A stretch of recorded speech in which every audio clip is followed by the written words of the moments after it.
అందరికీ నమస్కారము. మేము అడవిలో పెరిగిన వాళ్ళము. అడవిలో ఉన్న మొక్కలు, ఆకులు ఇవన్నీ మన ఆరోగ్యానికి ఎంత ఉపయోగపడతాయి అనే విషయము ఈరోజు మేము చెప్పబోయే విషయం గురించి తెలుస్తుంది. మన సమాజంలో చాలామంది ఆడవాళ్ళకు వచ్చే సమస్య గురించి చెప్తున్నాం. మన సమాజంలో వచ్చే ఆడవాళ్ళకు వచ్చే ముఖ్యమైన సమస్య ఏమంటే తెల్లబట్ట సమస్య. ఆ సమస్య గురించి ఈరోజు ఈ వీడియోలో మనం తెలుసుకుందాం. కానీ ఇది చాలామంది ఆడవాళ్ళకు వచ్చే సమస్య. సరైన మందు అనేది వాడితే ఆ సమస్య నుంచి త్వరగా ఆడవాళ్ళు అనేది బయటపడడం అనేది జరుగుతుంది. అందువలనే మా అడవి చెంచులు ఉపయోగించి ఒక సహజమైన మందు గురించి ఈ వీడియోలో చెప్తున్నాం.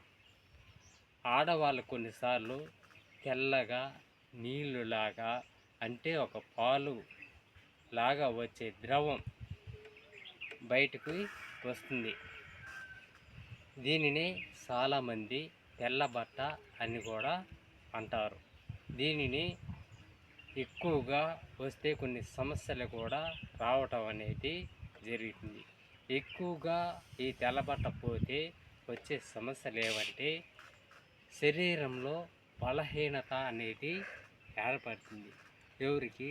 ముఖ్యంగా స్త్రీలకి. అదేవిధంగా నడుము నొప్పి కూడా వస్తూ ఉంటుంది వాళ్ళకి. నెక్స్ట్ వచ్చి కాళ్ళు చేతులు నొప్పులు అనేది ఎక్కువగా వస్తుంది. అదేవిధంగా అలిసిపోవడం కూడా జరుగుతూ ఉంటుంది ఆడవాళ్ళు. అంటే అలసట కూడా ఎక్కువగా వస్తుంది.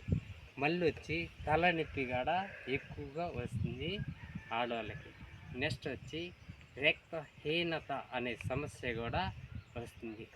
తెల్ల బట్ట సమస్య రావడానికి కొన్ని కారణాలు అనేది ఉన్నాయి. ముఖ్యంగా వేడి శాతం ఎక్కువగా ఉన్నా కూడా ఆడవాళ్ళకి తెల్లబట్ట రావడం అనేది జరుగుతుంది. ఇది ముఖ్యమైన విషయం. నెక్స్ట్ వచ్చి వాళ్ళు తీసుకునే ఆహారంలో పోషకకరమైన ఆహారం తీసుకోకపోయినా కూడా తెల్లబట్ట అనేది తడపడం అనేది జరుగుతుంది. నెక్స్ట్ వచ్చి శుభ్రత అనేది లేకపోయినా కూడా వాళ్ళకి తెల్లబట్ట తడపడం అనేది జరుగుతుంది. నెక్స్ట్ వచ్చి ఎక్కువగా పని చేయడం వలన కూడా తెల్లబట్ట అనేది తడపడం అనేది జరుగుతుంది. నెక్స్ట్ వచ్చి రక్తహీనత ఉండే వాళ్ళకి కూడా తెల్లబట్ట రావడం అనేది జరుగుతుంది. ఇటువంటి సమస్యలు ఉంటే ఖచ్చితంగా వాళ్ళకి తెల్లబట్ట తడపడం అనేది జరుగుతుంది. మేము అంటే అడవి చెంచులైన మేము అడవుల్లోనే ఉండేవాళ్ళము. మాకు పెద్ద పెద్ద హాస్పిటల్ అనేది ఉండవు అడవుల్లో. అందుకే మా పెద్దలు అడవిలో ఉండేటువంటి మొక్కలతోని కొన్ని రకాల మందులు తయారు చేసే వాళ్ళు. మా పెద్దలు కనిపెట్టిన మందులు వాడితే తెల్లబట్ట అనేది నయం కావడం అనేది జరుగుతుంది. మన శరీరానికి బలం అనేది కూడా వస్తుంది. నడుము నొప్పి అనేది కూడా తగ్గుతుంది. శరీరం ఆరోగ్యకరంగా కూడా ఉంటుంది. ముఖ్యంగా ఇటు చూడండి, నా చేతిలో ఏముండదు. వీటిని మీకు అందరికీ తెలిసిన విషయమే. ఇవి మిరియాలు, మామూలు మిరియాలు. బాగా చూడండి. ఈ మిరియాలు అనేది మనకి అవసరం. ఇప్పుడు ఎవరికి? తెల్లబట్ట తడపతా ఉండే స్త్రీలకి. దీంతోపాటు మేము ఉపయోగించే మొక్కను కూడా పరిచయం చేపిస్తాను ఇప్పుడే. ఇప్పుడు సాధారణంగా ఆ ఔషధపరమైన మొక్కను మీకందరికీ పరిచయం అనేది చేపిస్తాను. చూడండి. సర్వసాధారణంగా ఆ మొక్క అనేది పల్లె ప్రాంతంలోను, అడవి ప్రాంతంలోను, టౌన్లలోను, గ్రామాల్లోనూ మీరందరూ చూసిన మొక్కే. అది సహజంగా ఎక్కడైనా పెరుగుతుంది. అడవుల్లో పెరుగుతుంది, టౌన్లలో పెరుగుతుంది, అదేవిధంగా ఎక్కడైనా పెరుగుతుంది. దాని పేరు వచ్చి సన్నపాలు మొక్క అనేసి అంటాము.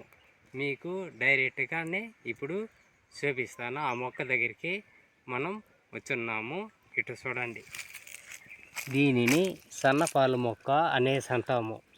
దీన్ని గుర్తు పెట్టడం ఎట్టం చూడండి. ఇవి మొగ్గలుగా వచ్చున్నాయి.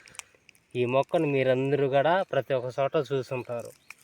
ఉదాహరణకి ఒక రేకు పట్టి గిల్లినా కూడా పాలు అనేది వస్తుంది. రేకు పెట్టి గిల్లినా కూడా పాలు అనేది వస్తుంది. చూడు, పాలు మీకు కెమెరాకి అందుతుందో లేదో నాకు తెలియదు. చూడండి పాలు. ఇది ఆ మొక్కే, ఇది ఆ మొక్కే, ఇవన్నీ కూడా అదే మొక్కలే. ఈ మొక్కలు మీరందరూ కూడా చూసిన మొక్కలే. వీటిని మనము కోసుకోవాలి. కోసుకొని ఏం చేస్తానో ఇప్పుడే చూపిస్తాను మీకు అందరికీ.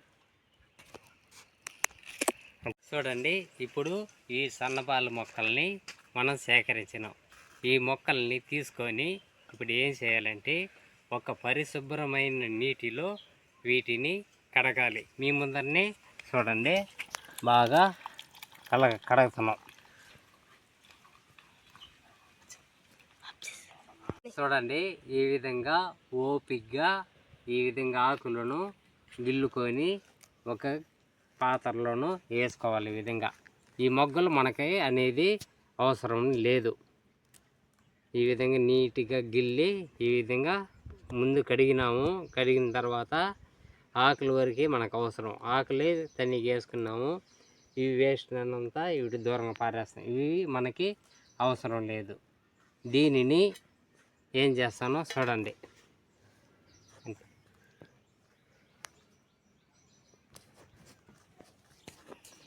ఇప్పుడు మనం సేకరించిన సన్నపాల ఆకుల్ని దంచుకున్నాం. ఒకసారి ఏడు చూడండి, దంచుకున్న ముద్ద ఏడుంది. నెక్స్ట్ వచ్చి ఇది మిరియాలు. ఈ మిరియాల్లో మనం అన్నీ వేయకూడదు. ఒక 5 వరకే వేసుకుంటున్నాం. లిమిట్ 5 కన్నా ఎక్కువ వేసుకోకూడదు ఒక పూటకి. ఇది అందరూ తెలుసుకోవాల్సిన విషయం, ఆడవాళ్ళు ముఖ్యంగా. ఒకే 5 మిరియాలు సరిపోతుంది. వేసి దాన్ని కూడా చూర్ణం చేస్తున్నాం.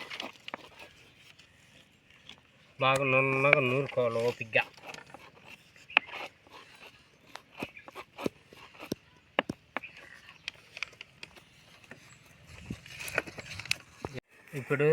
ఇప్పుడు మిరియాలని మనం సాధించిన సన్నపల్ల మొక్కల ఆకుల్ని రెండింటిని మిక్సీ చేసినాం. చూడండి, బాగా మిక్సీ చేసింది, బాగా కలిపేసినాం రెండింటిని.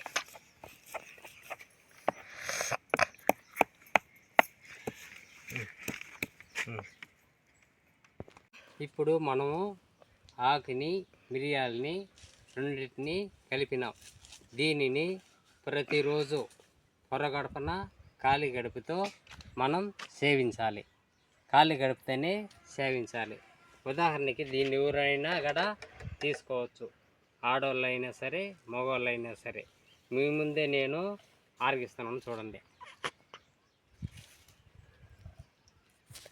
ఇప్పుడు మనం తయారు చేసినటువంటి మందుని వరుసగా 15 నుంచి నెల దాకా పొరగడపన ఖాళీ గడుపుతో వాడాలి.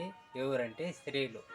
ఈ విధంగా 15 నుంచి 20 రోజులు వాడినట్లయితే పాలకొచ్చుండే వ్యాధి న్యాయం కావడం అనేది జరుగుతుంది.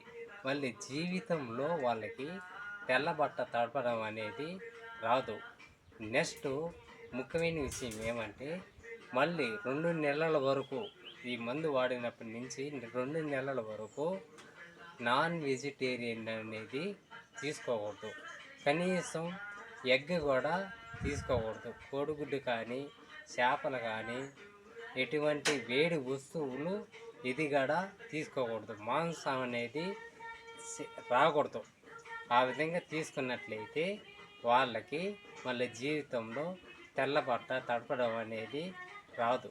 నెక్స్ట్ వచ్చి ఇప్పుడు ప్రస్తుతం వేసవికాలం.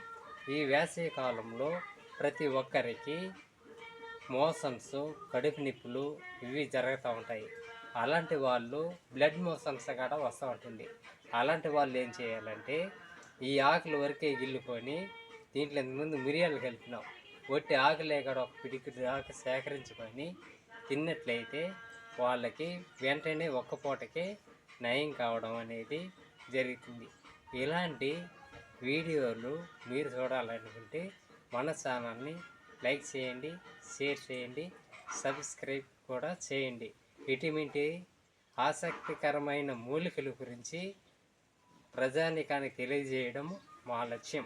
సరే, మరొక ఎపిసోడ్లో మనం అందరూ ఒకటి అవుదాం. ధన్యవాదాలు.